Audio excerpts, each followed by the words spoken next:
Since I was tending hose pretty much the whole way up there, I didn't have any tools with me.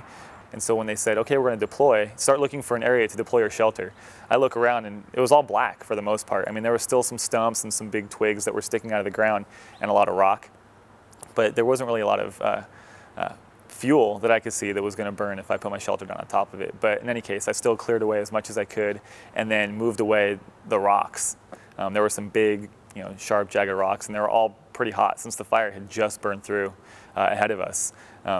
So I, threw a couple of those down the hill, as a few other people did, and then we got the order to deploy. And I had a shovel, and I just remember looking at the ground and scraping, and it was mainly rock. It had burned clean. It was clean burn, and there weren't many rocks that moved at all. There was a few that I was able to get, but I basically scraped a couple of times and then threw my shovel off to the side away from us, and then I got down, and that ground was hot, extremely hot. The rocks that were embedded in the soil and the ground, but it was something where I knew I was okay because the fuel was gone. And I knew I'd be able to survive in that shelter.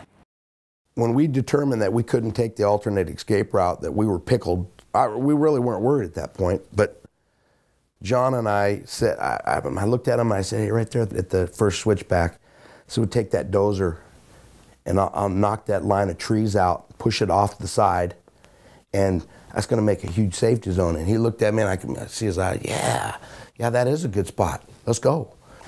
John and I talked about burning. We talked about, hey, let's get some fire going on the ground here.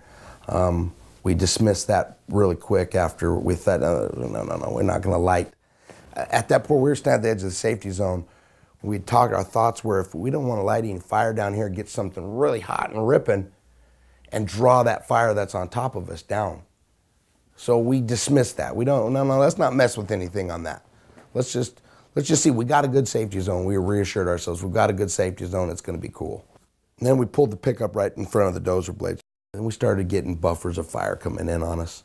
Little stuff, animals running through the safety zones. We all kind of pulled into the front of the dozer.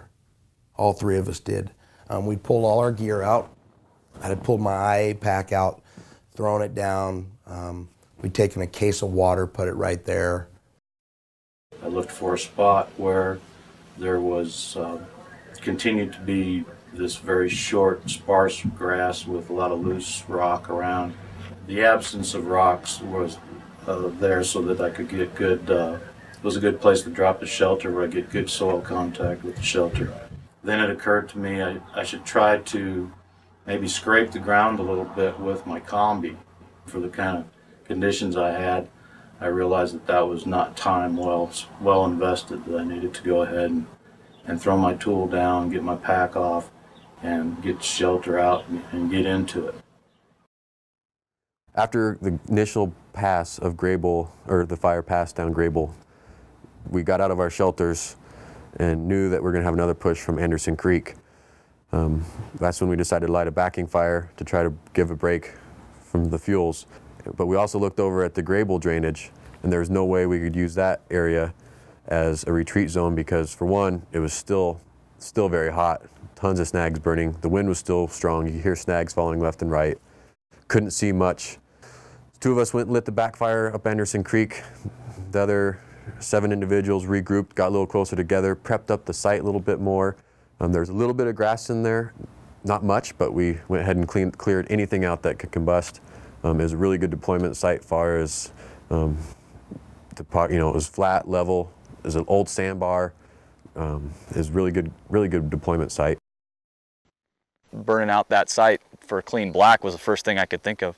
And I had come to a site that was all grass, that there was some sagebrush, off in the, but I had a pretty good grass site that I could burn out from, and I knew it would cool down quickly. It was just kind of a spur of the moment, it was almost a reaction of kind of the training that, just, it's grass, it's going to cool off quickly. We knew to get away from the tractors in case they caught on fire, and we knew to cut them off so it wouldn't suck the fire into the engine and all and catch it on fire. And so that we got as far on the other edge of the power line as we could, and we knew as long as we didn't stay near those thick fuels, it shouldn't be as hot. But you know, there was grass all around us, but it wouldn't be as hot. And down in that water, we knew we could, you know, get wet down in that water. There was water all around us, and the grass was still dry at that point, so it was real flammable. I've seen fires come across grass just like that and burn everything from above the water. So I kind of got over on this side and I started stomping the grass down, enough for me to lay on. I think Wayne was doing the same thing. We were just trying to get some of the flammable fuels around us knocked down before we climbed into those shelters. Trying to get it as best we could.